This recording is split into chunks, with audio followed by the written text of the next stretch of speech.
Momento de ingresar a nuestra segunda entrevista. Se confirmó ayer, era básicamente un secreto a voces, pero se termina confirmando. Partido Independiente que repite fórmula presidencial de cara a octubre. La directora de Mujeres, Mónica Botero, va a acompañar a Pablo Mieres en esa fórmula. Y ya la recibimos. Mónica, ¿cómo le va? Muy buenos días. Hola, ¿cómo están? Bueno, otro desafío. ¿La sorprendió esto o no? No. No.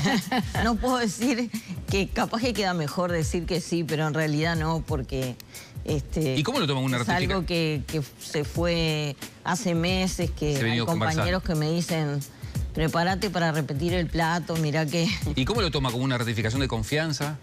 Sí,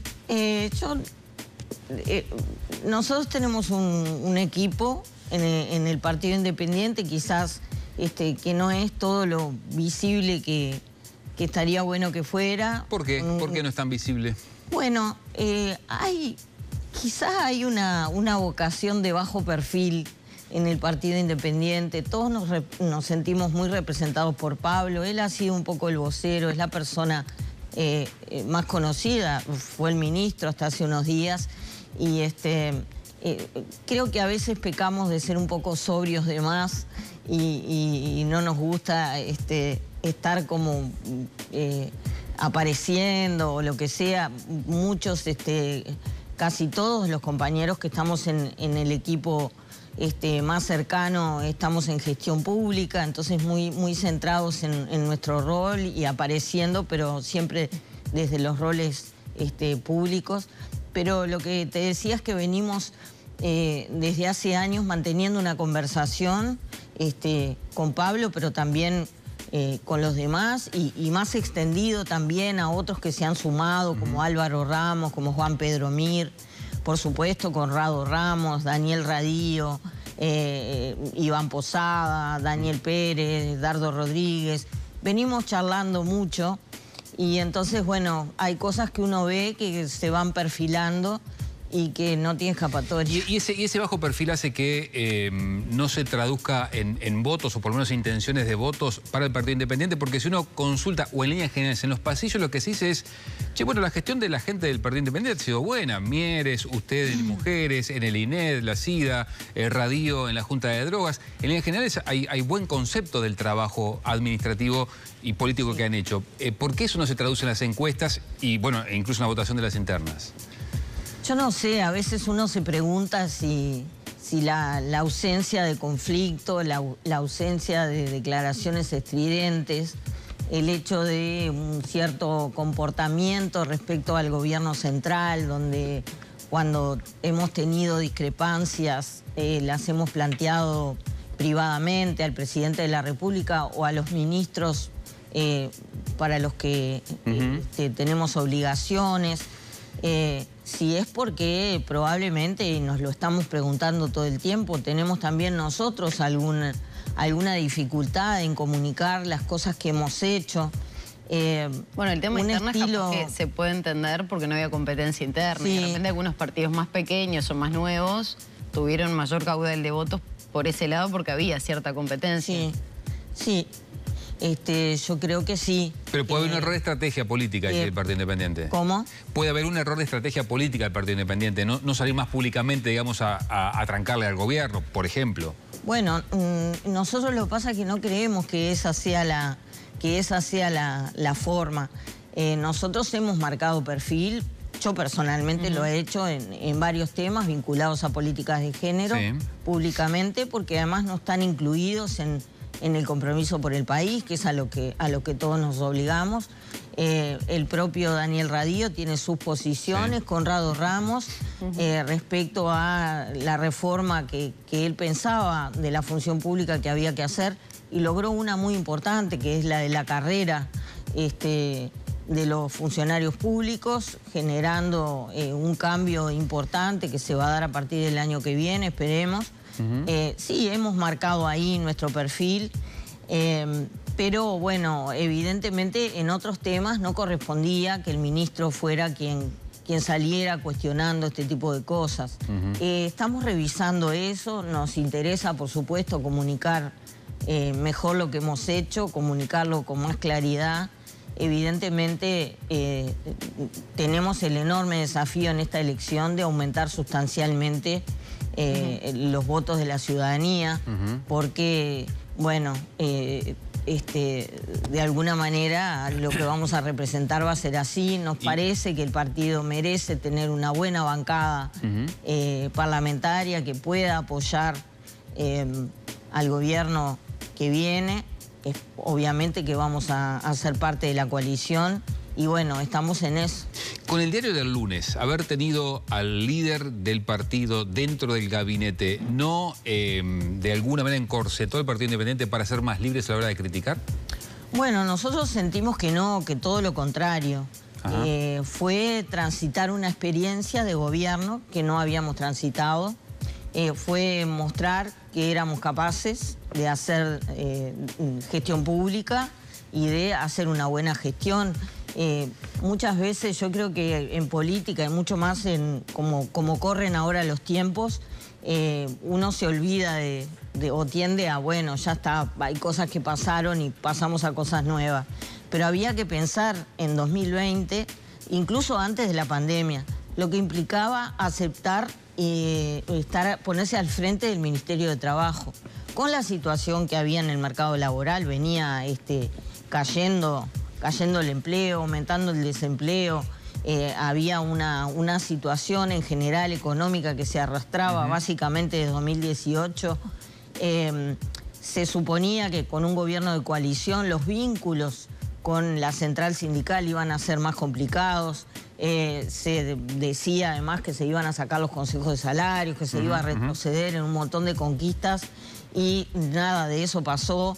Y además se transitó un Ministerio de Trabajo que tuvo un rol central en sostener toda la crisis en el mercado laboral en 2020, en crear, que fue una creación de Pablo, el seguro parcial de desempleo. Usted dice que salvo por nota, Mieres. Entonces, el hecho de haber estado en lugares de gobierno creo que nos dio como partido también una madurez y el poder mostrar que no solo somos un partido parlamentario, sino que también podemos gestionar la política pública. Creo que eso nos dio, creo yo, un capital político que, bueno, hoy queremos mostrarlo y que se traduzca en votos, ¿no? Bien. Ahora, Botero, como mujer política, feminista y directora del Instituto de las Mujeres de nuestro país, ¿cómo le cayó ese proyecto de modificación de la ley de violencia basada en género? Usted ha hecho señalamientos y cuestionamientos. ¿Cómo le cayó teniendo toda esa situación, ¿no? Sí. Y esas características que mencionaba recién. Sí, hay dos cosas que yo creo sobre esto. Uno, que no lo hubiera presentado en un año electoral y sobre todo en la mitad del año, porque si bien creo que la ley de violencia de género requiere de algunas modificaciones, de algunos ajustes, incluso más profundos de los que se presentaron, requiere una tranquilidad para la consideración, el tener una perspectiva de más tiempo. Yo sé que el presidente lo quiso presentar antes y por distintos motivos eso no sucedió. Una fue la oportunidad. La otra, como siempre, las mujeres comprometidas con los temas de género hemos estado durante muchos años convenciendo a las mujeres que están aterrorizadas porque quienes están en situaciones de violencia lo que tienen es miedo. Tienen miedo por su vida, por la de sus hijos, tienen miedo por su futuro, en general son mujeres jóvenes, de convencerlas de que denuncien y que no denuncien en la policía, me corrijo, que busquen ayuda, porque pueden acudir a nosotros, y aprovecho para repetir el teléfono de ayuda y orientación, que es el 0800 4141, donde se puede pedir orientación, consulta con abogado, con psicólogo, con psicóloga, no necesariamente ir a denunciar, porque muchas no están dispuestas a hacerlo de entrada. Decía que convencer a las mujeres de que acudan a pedir ayuda, porque eso les va a salvar la vida. Cuando surge una propuesta donde se hace tanto énfasis en que las denuncias falsas van a ser imputadas, como, digo, cuando ya el Código Penal lo prevé, me genera preocupación. Lo demás, creo que en realidad propone algunos ajustes que no son, que no cuestionan fundamentalmente a la ley. Igualmente usted pero bueno, me parece que requiere una muchas veces pasa más por un tema presupuestal y de funcionamiento, que el sistema a veces no puede responder correctamente a la ley de violencia basada en género y no tanto en modificaciones que se tengan que hacer en la actual ley. ¿Siguen manteniendo esa visión? Sí. Hay algunos ajustes igual en la parte procesal, pero yo creo que sí, que muchas veces la Defensoría no trabaja como tiene que trabajar, no porque trabaje mal, sino porque la capacidad la tiene desbordada. Y entonces, ¿qué sucede? Que cuando tienen que ir las dos partes, el abogado o la abogada se le asigna como cuestión central y esencial a la víctima, y al agresor muchas veces se queda sin defensa, y eso genera después toda una situación de desventaja, que es al contrario de lo que pasa en el sistema penal, cuando es el agresor o la persona, el posible delincuente, quien tiene primero un abogado. Esas entre tantas otras cosas, ¿no? Botero, de cara a octubre, capaz que le pido una lectura política que no se anima a hacer, pero se lo quiero preguntar igual. Las dificultades en la conformación de la fórmula que tuvo el Partido Nacional en la noche del domingo y ese poco enamoramiento que por lo menos por ahora tiene la fórmula con Ripoll como candidata a la vicepresidencia, ¿cree que le abre una ventana de crecimiento al Partido Independiente dentro de los votos de la coalición de gobierno? Bueno, yo creo que en octubre, como decimos siempre, se juega la interna de la coalición y la composición del Parlamento. Nosotros buscamos la oportunidad, como decía, de mostrar lo que hicimos. Yo no sé si eso será así, quizá esa fórmula asume o no me corresponde opinar sobre las decisiones que se tomaron en otros partidos. Nosotros seguimos nuestro camino, que es el de proponer las propuestas que tenemos, los candidatos que tenemos, y bueno, allí vemos. Lo importante es que los votos queden en la coalición, eso sí. ¿Pero no le ha llegado a oídas eso de que hay nacionalistas molestos que dicen, esto no me gusta, voy por Ojeda o voy por el Partido Independiente? ¿Ha escuchado algo de eso? Sí, lo he escuchado, pero me parece que a veces la sorpresa puede generar esa especie de reacciones y después pensarlo mejor, después. Eso pasa mucho, ¿no? Bueno, ahora voy a hacer tal cosa, pero falta mucho de acá al 30 de octubre. Pienso que puede haber mucho tránsito dentro de la coalición y fuera y dentro de la coalición también. Eso quizás... ¿Tránsito de dirigentes? De votantes. Ah, de votantes. De votantes. Porque ya algún tránsito del Partido Nacional al Partido Colorado. La gente creo que está pensando, hay un volumen muy importante de personas indecisas que están viendo un poco qué se les ofrece, que hay, no creo que sea la mayoría lamentablemente, pero personas que realmente le importa mucho leer los programas y las propuestas, lo van a ir viendo en estas, creo que 14 semanas, y allí creo que puede haber muchos cambios. ¿Qué reacciones? Bueno, ¿qué le parecieron las críticas a Valeria Ripoll? Desmedidas, sufrió una serie de agravios el mismo domingo donde se dio a conocer la fórmula, incluso por quienes estaban allí presentes, mujeres militantes del Partido Nacional. Sí, yo no quiero opinar, como decía, sobre otros partidos, pero sí... yo voy hacia los agravios, como mujer, insultos, gritos. Como mujer que además tiene una actividad pública y que, bueno, esto lo estudiamos en Mujeres con un tracker que tú bien sabes, Maggie, que hicimos sobre violencia política hacia las mujeres que tienen actividad pública. Valeria es una persona con un estilo personal muy enérgico, y con una presencia, y ha tomado decisiones muy trascendentes, y eso ha generado, y más ahora que en el lugar tan importante en el que está. Y yo como mujer política y como mujer solidaria, me solidarizo, por supuesto, con ella y bueno, y la acompaño como colega en el sentido de cómo acompañaría a cualquier mujer de cualquier partido y de la oposición y del gobierno que sufra este tipo de agresiones. Le quiero hacer dos preguntas en una que van un poco en línea de lo que se puede venir. Primero, imagino que si asume esta nueva oportunidad de conformar la fórmula del Partido Independiente, no está desencantada de la política a pesar de estos años de gestión. Eso ya es una de las consultas. Y la otra es, en un eventual gobierno de la coalición, ¿dónde se ve? ¿En el Parlamento? Sí. ¿Le gustaría estar nuevamente en temas vinculados a las mujeres, al género? Mira, yo por supuesto que no estoy desencantada de la política porque pertenezco a lo que se da en llamar acá la generación del 83.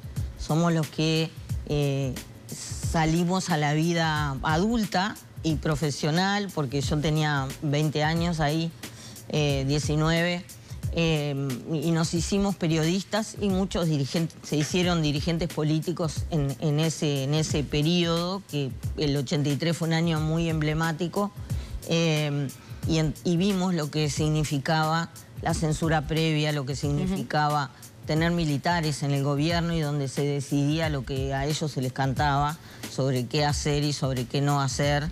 Y bueno, no lo que se les cantaba porque por suerte hubo una presión popular muy grande desde el plebiscito del 80 y todo lo que pasó después, que generó que la democracia volviera.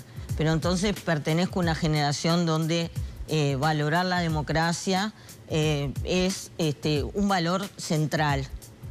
Segundo, generar el diálogo. Esa generación nacimos en el acto del Obelisco, dialogando, siendo vecinos, vecinas, conversando, habiendo tenido experiencias, iniciado las experiencias políticas y profesionales juntos. Y por lo tanto, y viendo lo que pasa en el mundo, estaba escuchando ahora a Bartesagui, nosotros salimos del Uruguay y en cualquier encuentro de mujeres o de lo que sea a nivel internacional, Uruguay es una referencia. Uruguay es un motivo de orgullo por lo que se construyó en los gobiernos, que hoy es la oposición, y por lo que se construyó en los nuestros. Y eso se debe a que hay partidos políticos fuertes, a que hay partidos que sostienen las crisis, que las aguantan y que también neutralizan la aparición de estos personajes que vienen a salvar el mundo y que invariablemente, y sin que falle una sola vez, termina convirtiéndose o en tiranos o en jefes de gobiernos autoritarios. Por lo tanto, yo de la política desencantada, conmigo no van a contar nunca para eso. Eso sí, uno puede estar cansado. Cansada estoy, estos años fueron sumamente desgastantes, con niveles de exigencia muy grandes para quien no está acostumbrado a la exigencia de la gestión pública, que implica conocer mucho de administración y no terminar de aburrirse, de aprender cuál es el recorrido de un expediente. Por suerte, en InMujeres hay funcionarias muy comprometidas con esto que de todas maneras, el Parlamento, por lo que ven, soy muy charlatana, he trabajado en comunicación muchos años, me gusta la discusión, el intercambio, también la convivencia con las opiniones distintas. El Parlamento es un lugar donde me gustaría poder hacer una experiencia. Bien. Pero para eso falta, porque hay que ver cuáles son los resultados. Bien, Mónica Botero, y como falta, seguramente va a venir más de una vez aquí, desde aquí hasta el 30 de octubre. Muchas gracias por acompañarnos hoy. Gracias a usted. Muchas gracias. Era Mónica Botero, la flamante candidata a vicepresidencia por el Partido Independiente, directora de InMujeres.